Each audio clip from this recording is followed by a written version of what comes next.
नमस्कार, आप देख रहे हैं आर्यन टीवी नेशनल। मैं हूं आपके साथ रुचि सिंह और आज की कहानी की शुरुआत करेंगे, लेकिन उससे पहले ये वीडियो देख लीजिए। अगर 250 ग्राम तक योगी जी की अम्मा पाया जाए मांस, तो उनकी ये घुटने से नीचे छेद करने का ऑर्डर, गोली से छेद कर दो। ये जहर एक कथा कथित धर्म गुरु की जुबान से टपका था, जिसका नाम मौलाना अब्दुल्ला सलीम है। उसे लगा कि बिहार के पूर्णिया में बैठकर यूपी के सीएम योगी आदित्यनाथ की मां को गाली दे देगा और बच जाएगा। उसे लगा कि सरहदें बदल जाएंगी और कानून के हाथ छोटे पड़ जाएंगे, लेकिन शायद ये बदजुबान मौलाना सलीम भूल गया था कि लखनऊ की गद्दी पर सीएम योगी बैठे हैं, जो अपराधियों को पाताल से भी खोज निकालना जानते हैं। और जब बात माँ के सम्मान की हो तो कैसे इस नफरती मौलाना को छोड़ा जा सकता था।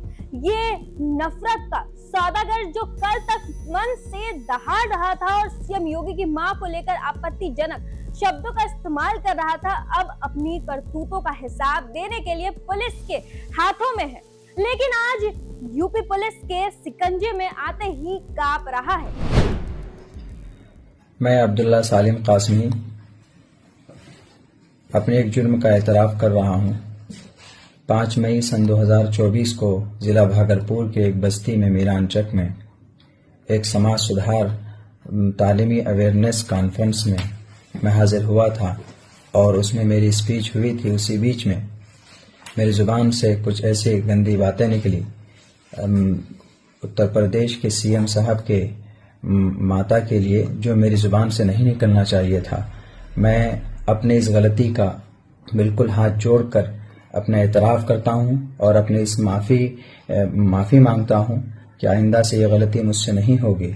और मैं ये पैगाम तमाम साथियों को देना चाहता हूं, देशवासियों को, कि अपनी स्पीच में, अपनी तकरीरों में ऐसी बात न कहें कि जिससे किसी व्यक्ति की या किसी धर्म की किसी को तकलीफ पहुंचे और फिर आपसे माहौल बिगड़े। तो अपने इस जुर्म का मैं दिल की उससे माफ़ी का तलबगार हूं कि मुझसे आइंदा कभी ये गलती नहीं होगी। और मैं खुसूसन उत्तर प्रदेश के सीएम साहब से भी माफ़ी का तलबगार हूं कि मेरी ज़ात से कोई तकलीफ पहुंची है तो हमें माफ़ फरमा दें।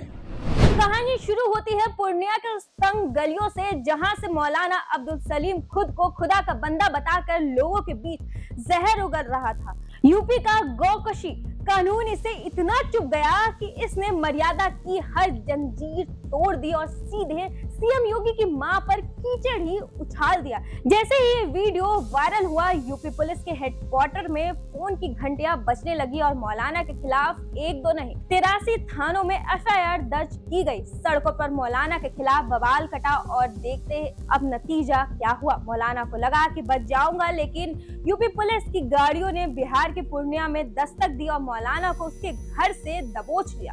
उस वक्त मौलाना का चेहरा देखने लायक था। जो व्यक्ति कल तक बड़ी बड़ी बातें कर रहा था, सीएम योगी की मां पर आपत्तिजनक शब्दों की बौछार कर रहा था, वो मौलाना यूपी पुलिस की सख्ती के आगे थर-थर कांपने लगा।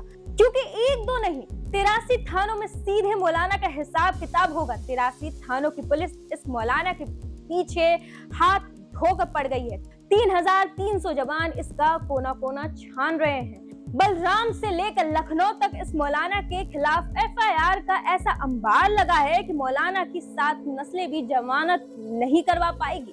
खैर, पुलिस ने मौलाना को सिर्फ पकड़ा ही नहीं, बल्कि यूपी स्टाइल में उसका स्वागत भी किया। बिहार से यूपी की सीमा तक का सफर इस मौलाना के लिए किसी डरावने सपने से कम नहीं था। हर मोड़ पर उसे अपनी वो घटना याद आ रही थी जहां इसने एक बेटे और उसकी मां के रिश्तों का अपमान किया। यूपी पुलिस ने साफ कर दिया कि तुम किसी भी मजहब से क्यों ना हो, लेकिन अगर तुमने मर्यादा की जंजीरें तोड़ी तो यूपी का बुलडोजर न्याय तुम्हारे घर तक का पता जरूर ढूंढ लेगा। और यही इस मौलाना अब्दुल्ला सलीम के साथ हुआ। मौलाना का तर्क देखिए, कह रहे थे कि 250 ग्राम मांस पर पुलिस अपराधी बना देती है, इनकाउंटर कर देती है। अब मौलाना कानून का विरोध कर रहा था, वो सब तो ठीक था, लेकिन किसी की मां को अपनी गंदी सियासत में घसीटना इस मौलाना की बर्बादी का असल कारण बना। अब मौलाना के लिए ना तो बिहार की सीमाएं काम आई और ना ही वो लोग जो उसकी बचाव में पुलिस की कार्रवाई में बाधा डालने की कोशिश कर रहे थे। इसी बीच योगी की पुलिस ने मौलाना को पकड़कर वाहन में बैठा दिया और संदेश साफ है कि नफरत फैलाने वाले वायरस का इलाज केवल जेल की काल कोठरी में ही है। अब इस मौलाना का हिसाब किताब थानों की पुलिस करेगी, क्योंकि एफआईआर दर्ज है जिसमें एक एक शब्द का पोस्टमार्टम किया जाएगा। खबर में इतना ही। आपकी क्या राय इस पूरे मुद्दे को लेकर, हमें अपनी राय कमेंट सेक्शन में जरूर बताइएगा और साथ ही और भी अपडेट्स के लिए जुड़े रहें।